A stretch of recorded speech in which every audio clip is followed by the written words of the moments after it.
जय हिंद फ्रेंड्स। आपका हमारे यूट्यूब चैनल ई एजुकेशन पत्रिका में स्वागत है।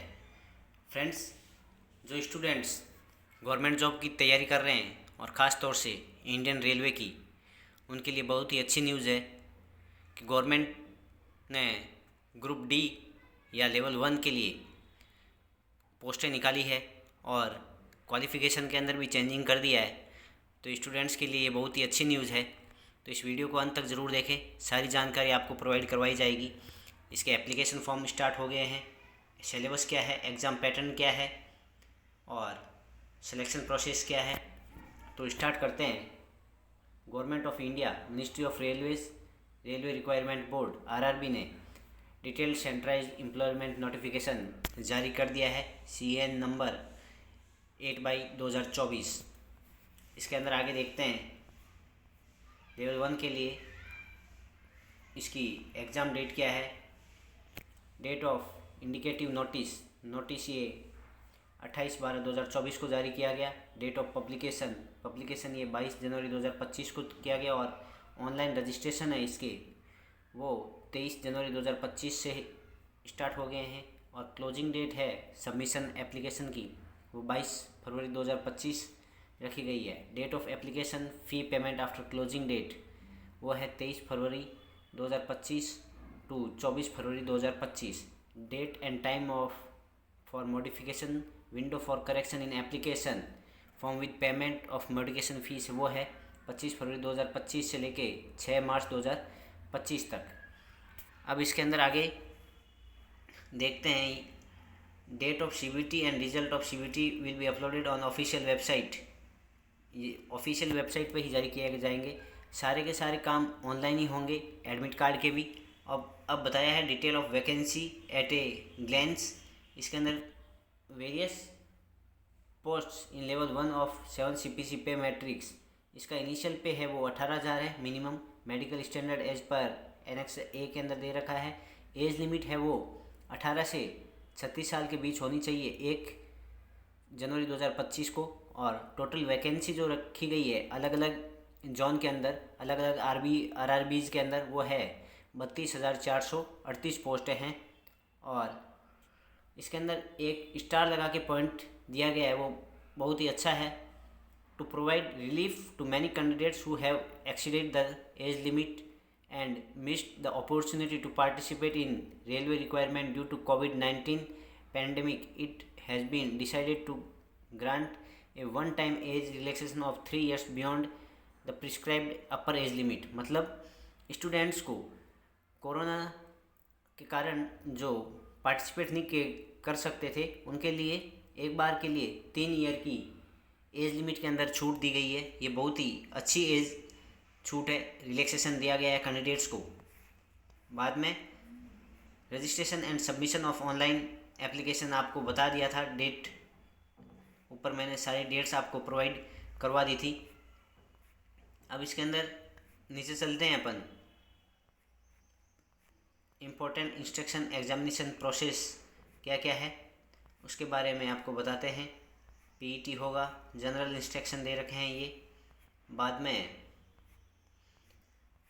और नीचे देखते हैं और क्या क्या प्रोसेस दे रखा है, एग्ज़ाम का पैटर्न क्या है वो नीचे हम बताते हैं। वैसे हमने आपको डिस्क्रिप्शन बॉक्स के अंदर लिंक प्रोवाइड करवा दिया नोटिफिकेशन का और ऑनलाइन फॉर्म भरने का भी, तो वहाँ से आप भर सकते हैं। अलग अलग RRBs के अंदर अलग अलग फॉर्म भरे जा रहे हैं और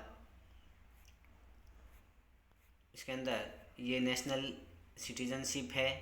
बाद में एज लिमिट हमने आपको बता ही दिया था। लेवल 1 के अंदर prescribed as in non course 1/1/2025 18 to 33 और बाद में as applicable to this CN 18 to 36। ये कोरोना के कारण 3 साल की छूट दी गई है आपको बताया। फिर अलग अलग एज रिलैक्सेशन भी इसके अंदर दे रखा है कैटेगरी वाइज ये है। बाद में date of birth of candidates should between the date given below both dates inclusive, ये कैटेगरी वाइज भी बता रखा है। बाद में एजुकेशन क्वालिफ़िकेशन जो है वो देखते हैं अपन।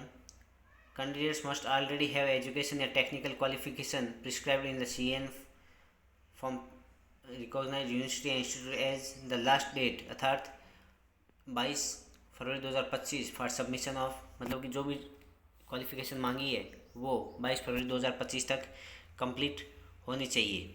बाद में एग्जामिनेशन फ़ीस के बारे में बताया गया है। For all candidates except the fees concession categories mentioned below as serial number 1, out of these fees Rs 500 an amount of Rs 400 shall be refunded in due course, duly dedicating bank charge as applicable on appearing in CBT। जो 500 रुपये इसके अंदर fees रखी गई है और जो appear होगा उसके लिए 400 रुपये वापस रिफ़ंड कर दिए जाएंगे। और PWD female transgender ex serviceman candidates and candidates belong to SC ST minority economic backward class, उनके लिए 250 रुपये फ़ीस रखी गई है। This fees of 250 shall be refunded in due course duly deducting bank charge as applicable on appearing in CBT। जो appear होंगे CBT उन्हीं को ही ये रिफ़ंड की जाएगी। ऑनलाइन पेमेंट इसके अंदर है, debit card, credit card, UPI वगैरह से इनसे आप पेमेंट कर सकते हैं। बाद में ई चालान से भी आप कर सकते हैं। और आगे देखते हैं फ्रेंड्स और क्या क्या इन्फॉर्मेशन है। हम सारी इन्फॉर्मेशन आपको इस वीडियो के अंदर हम बताएंगे। अब नीचे चलते हैं फ्रेंड्स और क्या क्या बता रखा है। वीडियो से जुड़े रहिए, वीडियो को अंत तक ज़रूर देखें फ्रेंड्स। सारी जो इम्पोर्टेंट पॉइंट्स हैं वो हम आपको बता देंगे। कंप्यूटर बेस्ड CBT होगा, उसके अंदर अब देखते हैं एग्जामिनेशन ड्यूरेशन इन मिनट्स। ड्यूरेशन है वो 90 मिनट का होगा। जनरल साइंस के 25 क्वेश्चन होंगे, मैथमेटिक्स के 25 question, general intelligence and reasoning के 30 question, general awareness and current affairs के 20 क्वेश्चन, ऐसे टोटल मिला के 100 क्वेश्चन है। और सबसे बड़ा पॉइंट है कि इसके अंदर नेगेटिव मार्किंग रहती है कि नहीं रहती, ये स्टूडेंट्स का सबसे बड़ा क्वेश्चन है। There will be negative marking and 1/3 mark shall be deducted for each wrong answer. 1/3 मतलब मार्क्स आपके काट लिए जाएंगे। अब minimum percentage of marks for short listing in various communities, उसके लिए कितने कितने मार्क्स, मिनिमम मार्क्स आपको लाने हैं। उसके अंदर देखिए आप UR के लिए 40% है, EWS के लिए 40% है, OBC नॉन क्रिमिनल के लिए 30%, SC के लिए 30 और ST के लिए भी 30% कैंडिडेट्स को मार्क्स लाने ज़रूरी है, वो ही क्वालिफाई होंगे।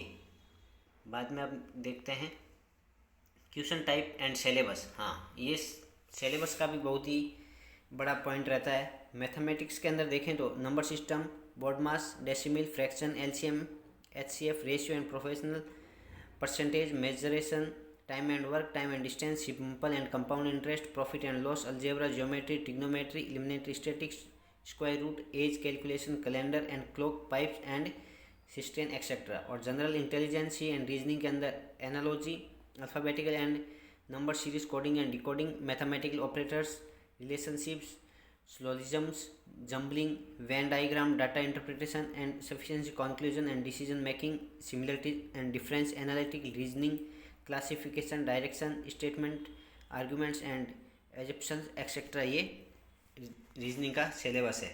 बाद में जनरल साइंस का the syllabus under the shall cover physics, chemistry and life science of 10th level standard की रहेगी। General awareness and current affair, science and technology, sport, culture, personality, economics, politics and any other subject for importance ये रहेगा।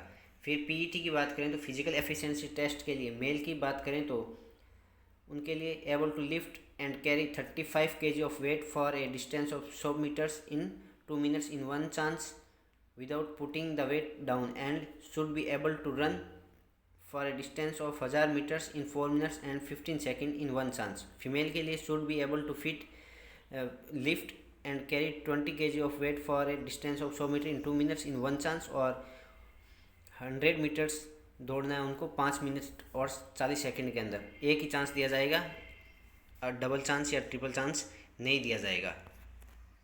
ये हो गया physical efficiency test. बाद में documentation है, नॉर्मलाइजेशन ऑफ मार्क्स है, हाउ टू अप्लाई आपको बता दिया, ऑनलाइन अप्लाई होगा डिस्क्रिप्शन बॉक्स के जिसके अंदर लिंक दे रखा है। फ्रेंड्स, हमने लगभग सारे इंपॉर्टेंट पॉइंट्स आपको हमने बता दिए हैं, और वैसे डिस्क्रिप्शन बॉक्स के अंदर नोटिफिकेशन का लिंक भी प्रोवाइड करवा रखा है, वहाँ से आप देख सकते हैं फ्रेंड्स। ये सारी की सारी इम्पोर्टेंट पॉइंट्स तो थे, वो हमने बता दिए। ये एब्रीवेशंस वगैरह बता रखे हैं बाद में। ये फॉर्म दे रखे हैं SC ST OBC के लिए अलग फॉर्मेट के अंदर होना चाहिए। थैंक यू फ्रेंड्स, हमारे से जुड़े रहिए इसी प्रकार। और करंट अफेयर भी हम आपको प्रोवाइड करवाते हैं हमारे फेसबुक पेज पे भी, वहाँ से भी आप देख सकते हैं। धन्यवाद।